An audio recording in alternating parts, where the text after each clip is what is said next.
অনেকেই নাকি শুটকি খেতে চায় না, নাক ছিটকায়। মাছ যদি খেতে পারি শুটকি কেন খেতে পারবো না? মাছ শুকিয়ে শুটকি হয়। আসসালামু আলাইকুম, সবাই কেমন আছেন? আমি নূরের আম্মু, সপরিবারে ভালো আছি। আমাদের পরিবারে সবাই কম বেশি শুটকি পছন্দ করে। আজকে আমি আলু বেগুন দিয়ে শুটকি রান্না করছিলাম। তো প্রথমে আমি পেঁয়াজ, সবজি এগুলো কেটে নিচ্ছিলাম। পেঁয়াজ সবজি কাটা এগুলো তো ম্যানুফ্যাকচার না, শুটকিটা পরিষ্কার করাই খুবই কষ্টের কাজ। আজকে আমি চেলা শুটকি দিয়ে বেগুন আলু দিয়ে রান্না করব। তো চেলা যে মাছটা যেহেতু নদীর মাছ, এটার মধ্যে প্রচুর পরিমাণে বালি থাকে, আর এর আঁশগুলো এতটাই স্বচ্ছ যে মাছের গায়ে লেগে থাকলে অনেকেই প্রথম দেখাতে বুঝতে পারবে না যে মাছের গায়ে আঁশ লেগে আছে।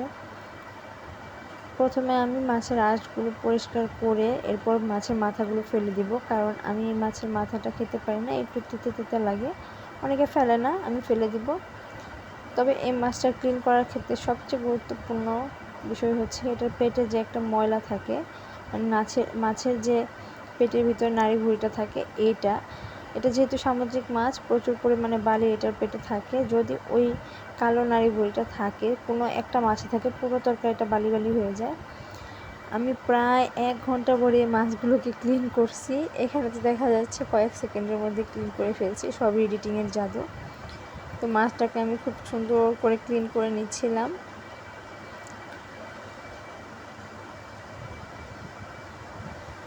এই তো এখানে আমার মাছটা ক্লিন করা শেষ, এখন চলে যাব রান্নাঘরে। এখানে আমি কড়াই গরম করে কড়াইয়ে তেল দিয়ে দিয়েছি, এরপর শুটকিগুলো দিয়ে দিয়েছি। শুটকিগুলো আমি হালকা ভেজে নাড়াচাড়া করে নামিয়ে নিব। শুটকি ভাজার কারণ হচ্ছে যেহেতু মাছটা আমি অনেকক্ষণ সময় নিয়ে পানিতে ধুয়েছি, এটা তরকারিতে দিলে একদমই গলে যাবে, এজন্য হালকা করে ভেজে নিয়েছি। আমার তেলটা একটু গরম করে নেওয়া দরকার ছিল, শুটকিগুলো লেগে লেগে গিয়েছে। তো শুটকি ভাজা তেলে আমি পেঁয়াজ দিয়ে দিচ্ছি, আর কিছুটা তেল দিয়ে দিচ্ছি। তেল দিয়ে পেঁয়াজটা একটু ভাজা ভাজা করে এর মধ্যে আমি আদা রসুন বাটা দিয়ে দিচ্ছি।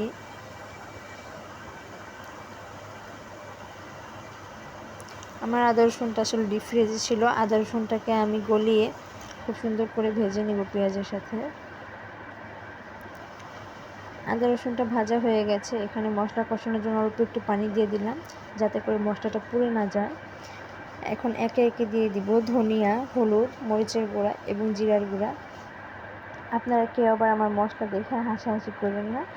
আমার বাসায় সবাই খুবই অল্প মশলা খায় এবং ঝালটাও খুবই কম খায়। আজকে যে ঝালটা দিয়েছি এটাই নাকি বেশি হয়ে গেছে।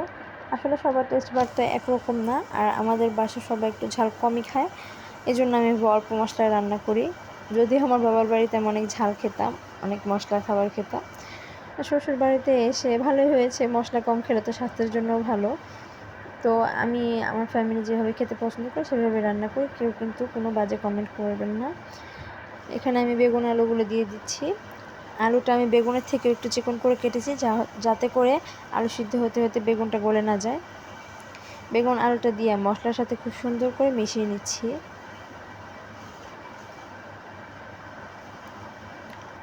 আমার বেগুন আর আলুটা মশলার সাথে খুব সুন্দর করে মিশিয়ে নেওয়া হয়ে গেছে, এখন আমি ঢাকনা দিয়ে কষিয়ে নিব। ঢাকনাটা উঠিয়ে সুন্দর করে নেড়ে দিচ্ছি, যেহেতু আমি এখানে কোনো পানি অ্যাড করিনি, শুধু সবজির থেকে যে অল্প পানিটা বের হচ্ছে তা দিয়ে আমি মশলা কষিয়ে নিচ্ছি, তাই বারে বারে একটু নেড়ে চেড়ে দিতে হচ্ছে। তো কষাতে কষাতে মশলাটা একদম শুকিয়ে আসছে, এই পর্যায়ে আমি শুটকিটা দিয়ে দিচ্ছি। শুটকিটা দিয়ে আবার একটু মিশিয়ে আমি এখানে ঝোলের পানিটা দিয়ে দিব।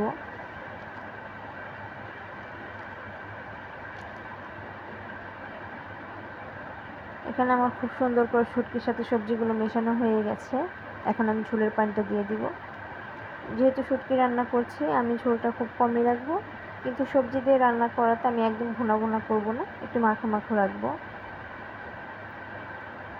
তো আমার ঝোলটা একদম বলক চলে আসছে। শুটকিটা আমি আর একটু শুকিয়ে নিব, একদম ভুনা করব না। তো আমার তরকারিটা হয়ে গেছে। আজকের মতো এই পর্যন্তই, আল্লাহ হাফেজ।